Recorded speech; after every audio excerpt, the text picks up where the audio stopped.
UFC Qatar just wrapped up, guys, and I gotta say, that card was great. Euphoria. Belal did get poked in his cornea, but my biggest takeaway from this one was Arman beats Topuria. Yeah, baby, yeah. Had to keep it simple. Thank you, comes on me, that. Listen, guys, you know, you have to keep it simple, guys. I actually did really much, I very much enjoyed Qatar. This had a lot of finishes, no women's fights, brother, so we didn't really have there was a piss break I'm going to talk about, a really bad fight, but guys, I was very impressed by many people on this card, from the older Topuria, just the lighter weight class, Arman Tsarukyan, guys. There was some Garry Belal. We're going to talk about that fight and talk about what I thought about the outcome, because I thought the scoring was a little bit weird, and also the referee about the blatant eye poke. So we need to talk about that, because we only talk about eye pokes when it has something to do with the UK fighter. But if it's a Muslim or a fighter that people don't like, they're gonna turn the other cheek. That being said, who cares? We're gonna talk about it all in this video. Starting off with Arman Tsarukyan versus Dan Hooker. Now, from the rap in the intro, you guys know my take, guys. I believe Arman Tsarukyan will and can beat Ilia Topuria. Now, Arman, after dominating Dan Hooker, which we're gonna talk about in a little, he gets on the mic and he goes to call out Topuria, and Topuria's just nowhere to be found. I can't believe Topuria ran out the building. He actually ran out the building to avoid facing off with Arman. I'm sure he still wants to fight Paddy, because, Kenny, what do you mean Arman deserves it? Paddy beat Michael Chandler. Who does that to Michael Chandler? Who does that to Michael Chandler? Like, shut up, guys. Michael Chandler riding his amazing losing streak. Oh, but Kenny, what about Charles? Didn't Charles school Gamrot? Last I checked, Dan Hooker was coming off a win against Gamrot, win against Dan Hooker, and Arman did to Dan Hooker what I thought Gamrot would probably do. He goes in there and he beats him in every aspect of fighting. Striking, check. Arman was very defensively sound. He was doing a good job always keeping his hands up, blocking the high kick. Not a lot of punches actually got through from Dan, which points to me, like, let me tell you guys something. The only thing that kind of got to Arman was like front kicks up the middle, or like jabs up the middle. But when it came to like hooks and kicks on the outside, which I honestly think Topuria's best weapons are his hooks. Arman always keeps his hand glued, and his defense is really sound when it comes to anything that's not straight down the middle. And he defended well against Dan Hooker, who's a really tall, long rangy striker. He won the striking against Dan Hooker. People can say Dan Hooker sucks at striking. Keep gaslighting yourself. He won the striking there. Guys, he's so good to me. Like, guys, his offensive wrestling timing really good. His defensive submission ability. Guys, I've never seen somebody get put in a deep a deep guillotine. Gator roll into full guard. Guys, when I saw him gator roll from a guillotine attempt into full guard and start just punching his face in, I lost my mind. I was like, there's some high-level grappling that you look at and you're just like, Shibale. Arman's really good, guys. His defensive BJJ is exactly what you need to see. Because I feel like with good offensive wrestlers, the big thing is, but if they get caught in a bad position. Now, we saw guillotines just don't work on Arman. We saw Charles Oliveira, the best BJJ practitioner in UFC history, with the most submissions in UFC history, have him in a deep guillotine, and he didn't even have to roll his way out of that. He just fought out of it the whole way through and got out that deep position. Arman he can't choke Arman. So, which is so enticing for like an Ilia fight, because some people are like, okay, well, he might take down Ilia, but watch him choke. Well, Ilia has good BJJ, or Ilia... It doesn't matter, and his offensive wrestling is it's getting better, man. He was wrestling so much better than Gamrot, against how he did against Dan Hooker, because some of these longer ranger guys are a little bit hard to take down, as we can see in the Garry Belal fight that we're going to talk about in a little. But Arman just seemed better everywhere, man. This is the best lightweight in the world. I think his striking looked great. I think his offensive wrestling looked great. His defensive BJJ looked great. His ground and pound. Guys, ground and pound. I've never seen ground and pound like this since Habib. You know what? Islam and Arman are so different and similar in the same ways, because they're going to control you. Islam's what I call a submission first grappler. He's always going to chase the submission. Once he takes you down, he'll get into full guard. He'll land a little bit peppermint punches, but he's really trying to soften you up to look for a darce. So Islam attacks submissions first.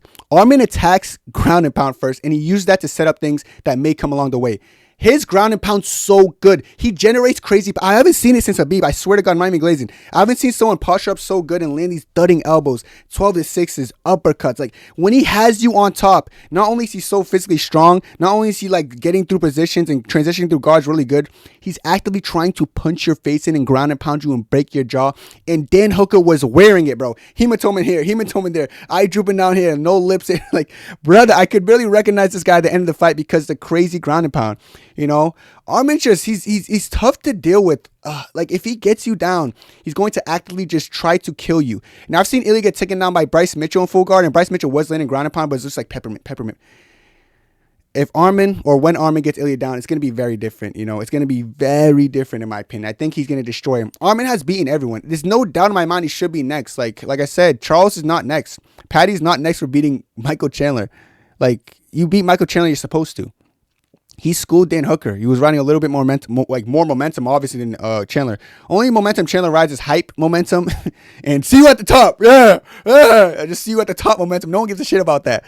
You know, Arman's actually beating everyone. He's beating Charles, and his win over Charles is aging greatly because he 30-27 Charles, in my opinion. Beat him every round decisively. Charles' only moments in that fight was, haha, I almost got you with submission.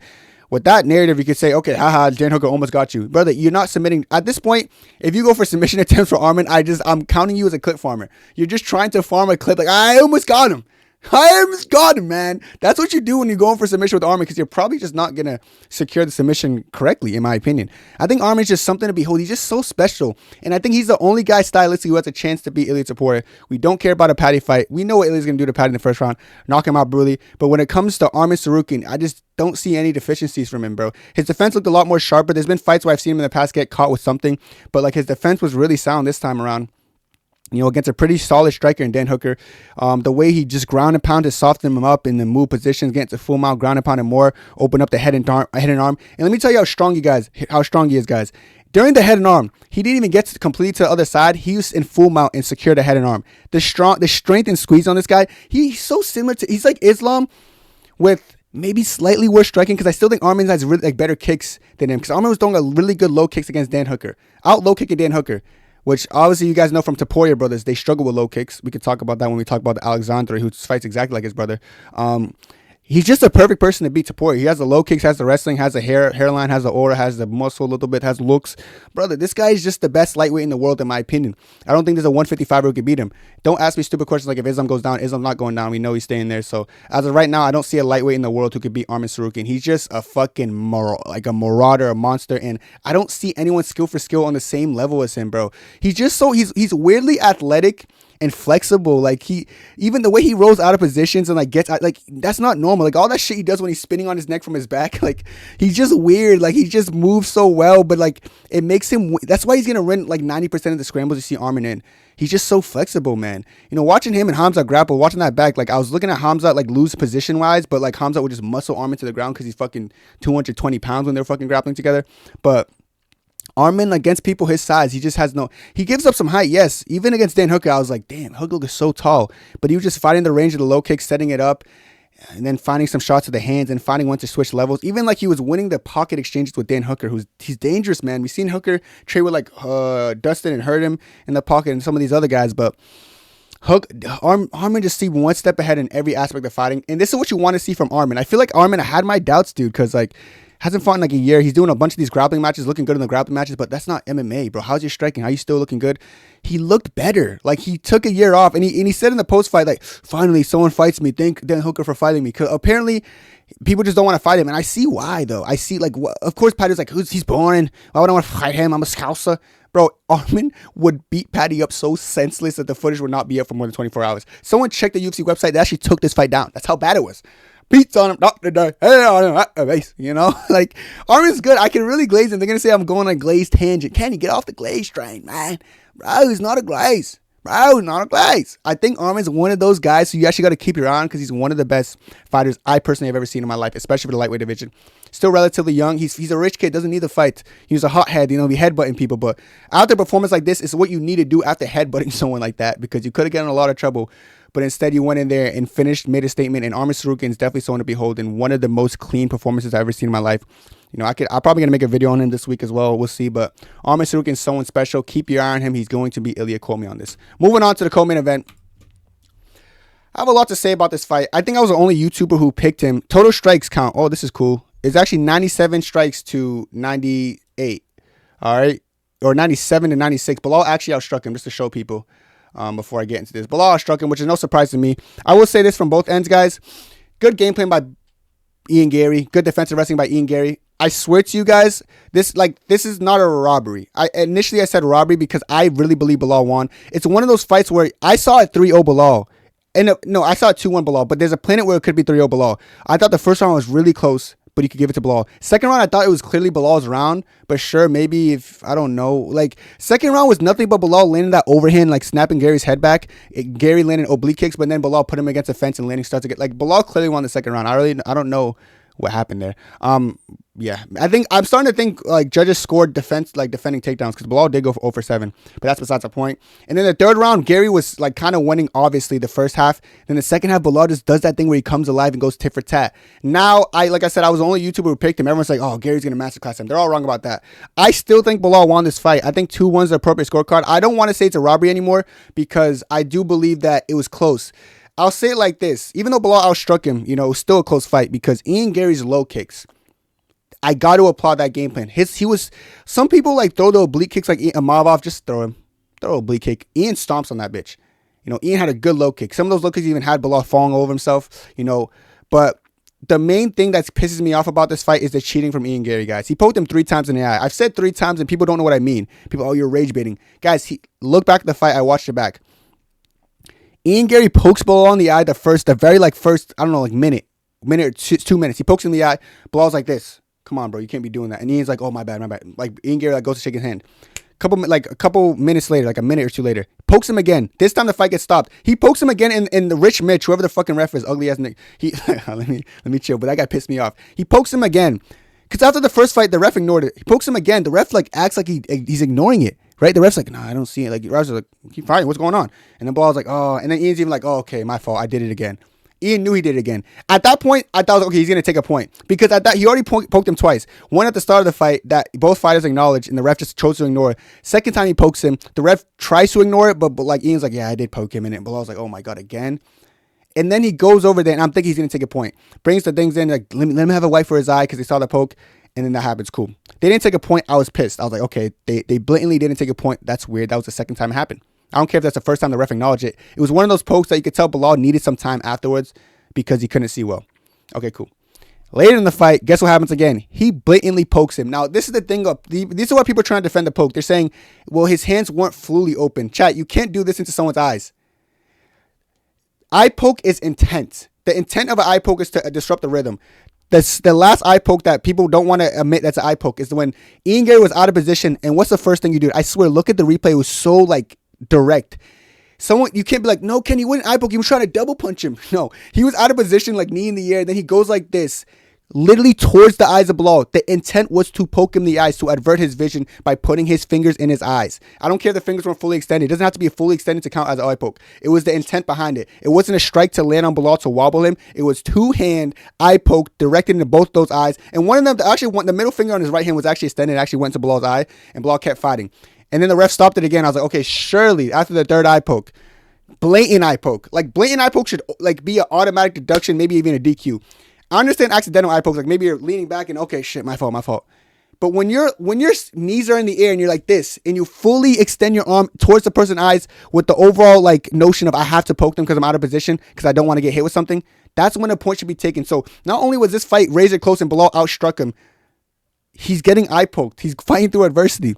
And I will credit Garry for good low kicks, good game plan. I'll credit Belal for outstriking him. Belal surprised me. I did say Belal doesn't try to strike with him primarily. He's I don't see him winning. I think he's even getting knocked out.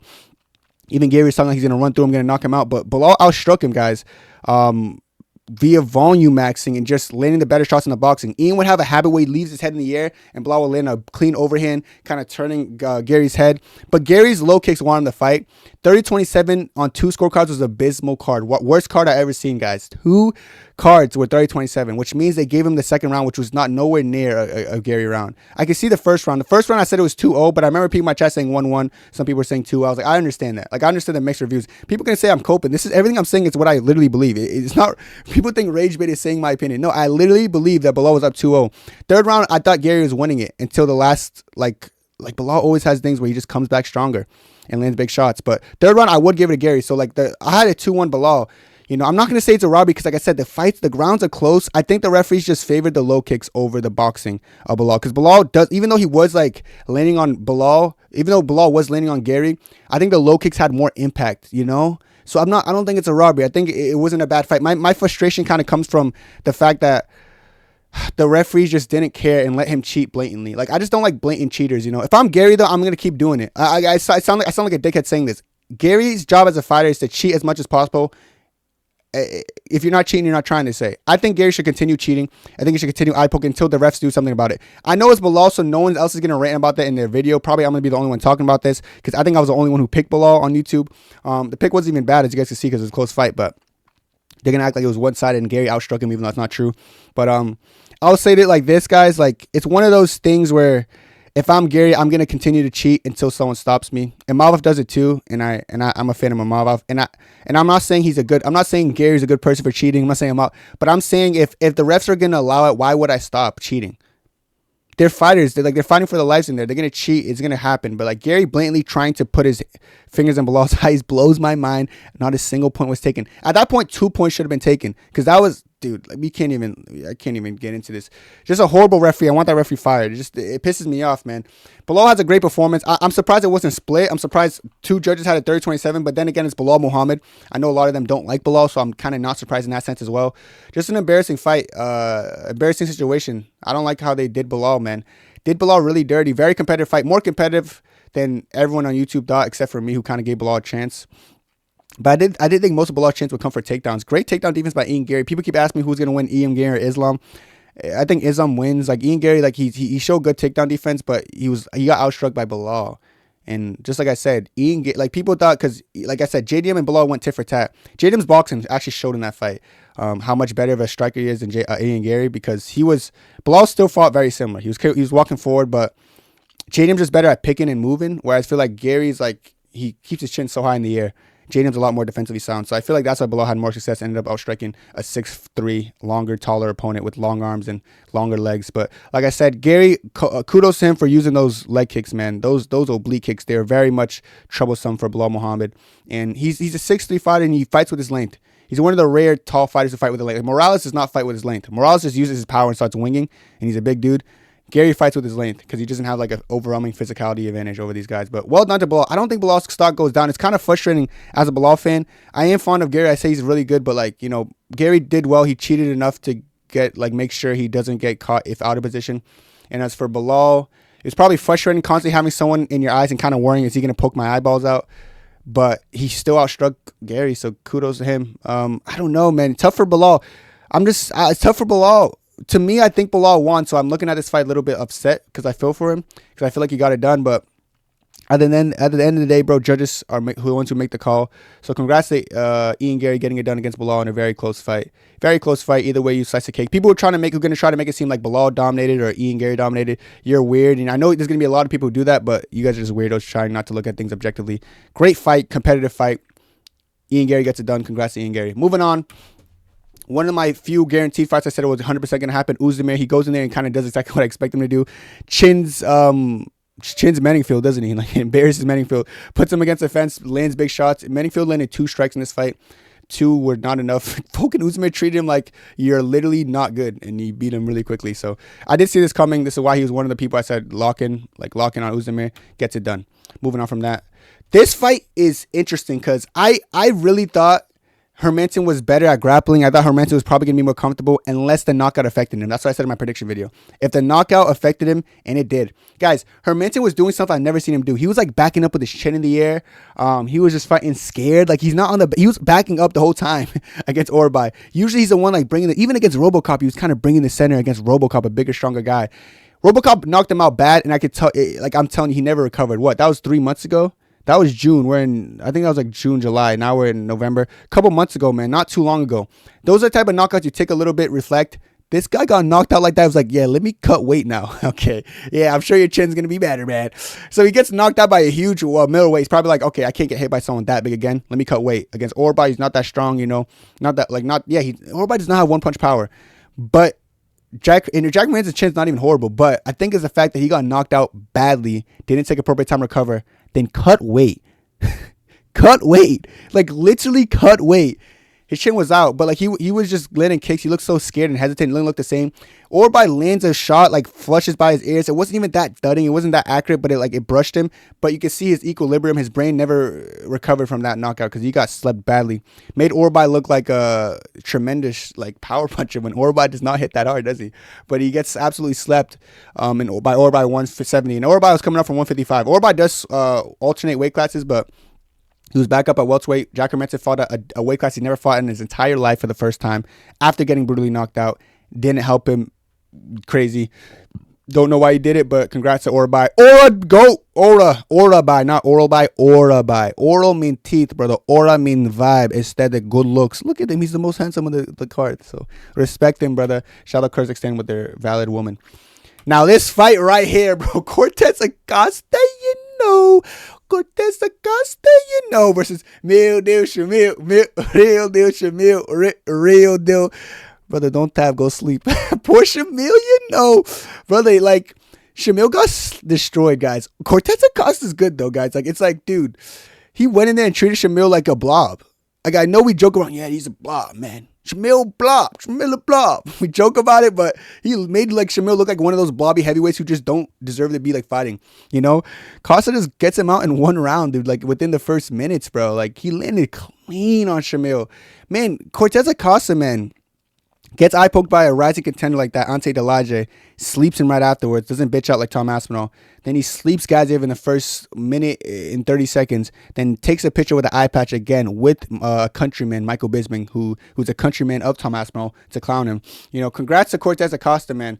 His aura is going through the roof. I didn't watch the Sergey fight. I keep asking, because I was a China card. I still haven't watched back that fight. Apparently Sergey outstruck Acosta or something for over the course of 5 rounds or something. I don't know. So that I gotta watch back that fight before I come to like how I really feel about Cortez Acosta. But I think he's really good.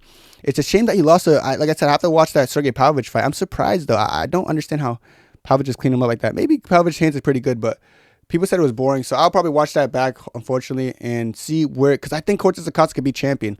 He's just one of those people who like are kind of flew under the radar for a little bit, but now everyone's starting to understand him, and rightfully so, because the kid's fucking nasty. So he sleeps Shamil, Real Deal Shamil, really badly. Never thought I would see Shamil go out that bad, but Cortez Acosta gets it done. Not really surprising, because I think everyone knew Cortez Acosta was better everywhere, but I think it was just like Shamil of vibes, dude. But yeah, Cortez gets it done. This guy's really good, you know. Mi no Dominica, mi blaque.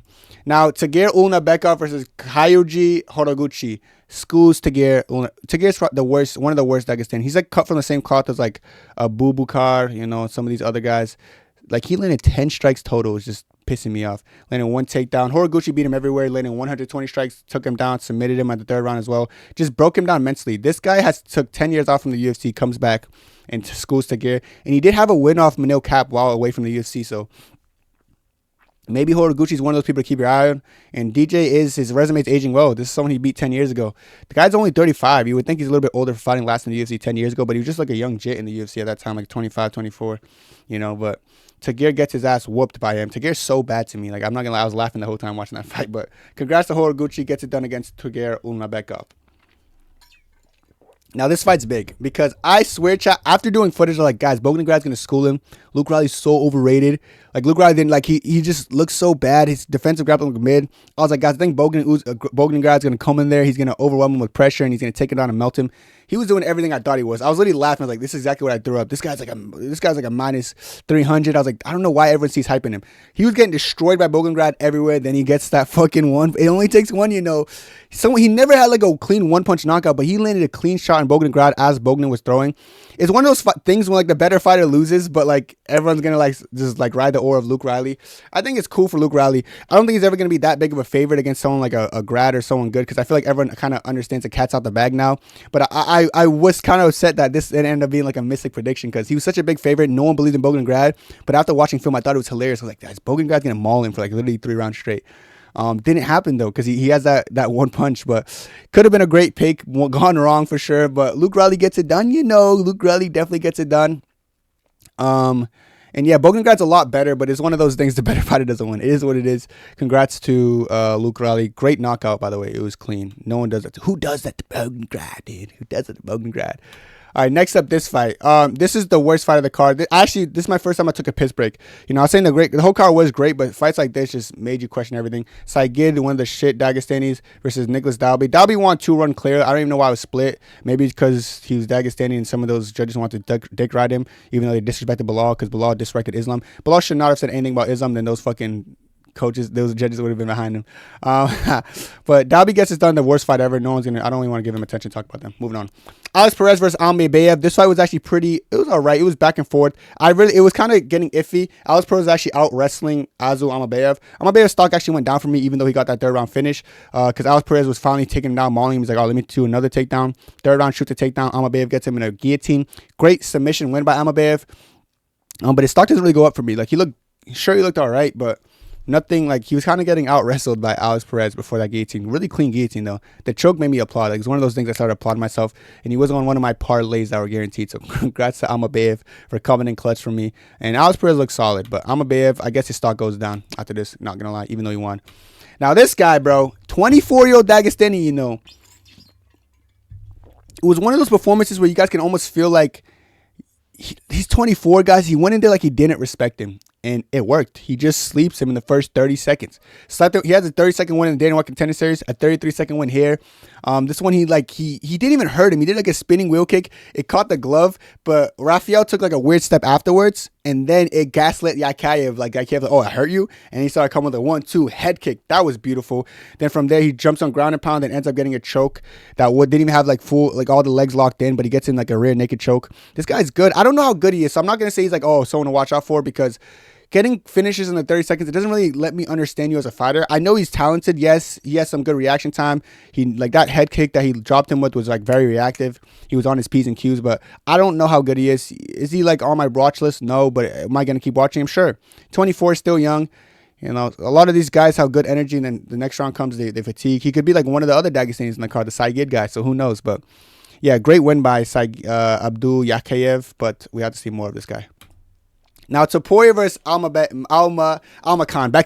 Guys, this was like one of the most confident picks of my prediction video, because I was looking at a little bit of Bekzat's fights, and I was looking at Topuria's fights. I thought Topuria was really good. When I said this is like a guaranteed win for Topuria, people were looking at me like crazy. Like, they're like, why do you mean guaranteed win?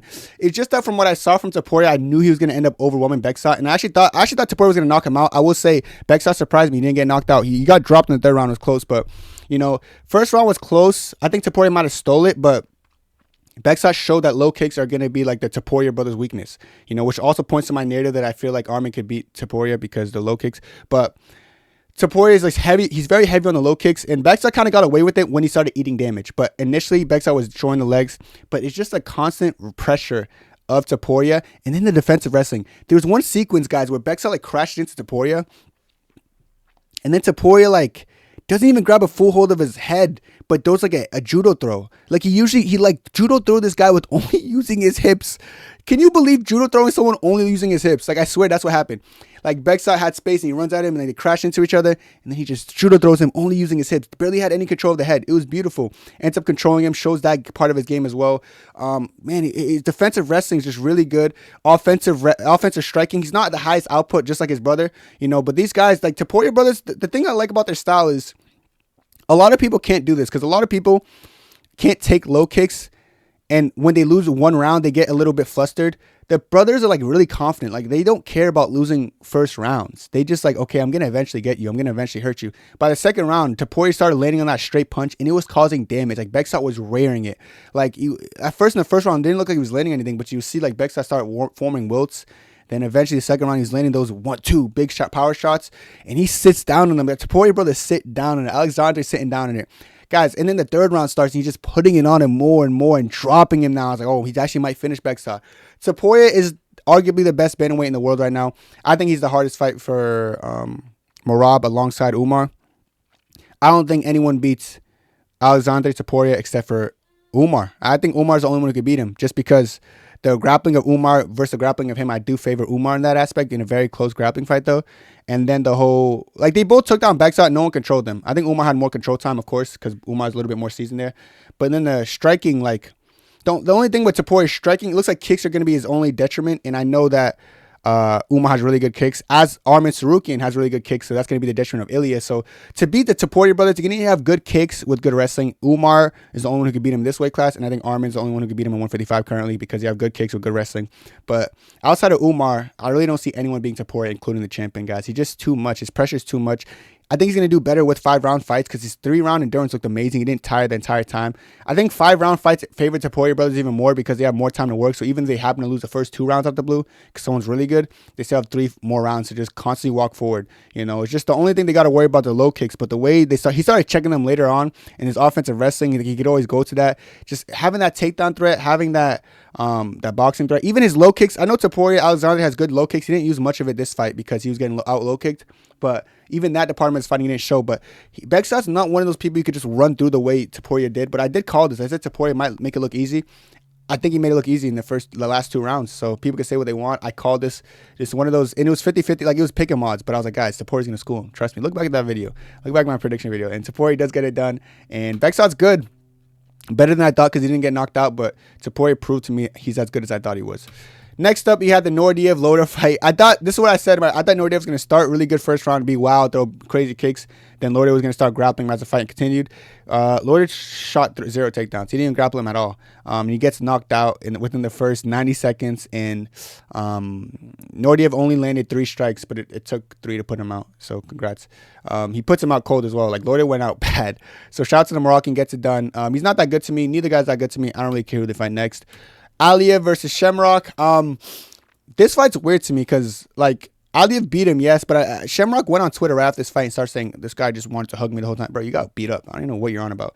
Aliev schools him. Shamrock was game. Like, he was getting beat up on the outstruck initially, then got taken down. And, like, yeah, Shamrock's tweet made no sense. He was like, all this guy wanted to do was hug me or something, and I was punching his face in. You're literally getting outstruck and nearly knocked out the first 2 rounds. But he did come out alive. He's like one of those Europeans who just are tough. Stay in the fight and keep fighting. Aliev gets it done pretty comfortably, and Shamrock is shit to me.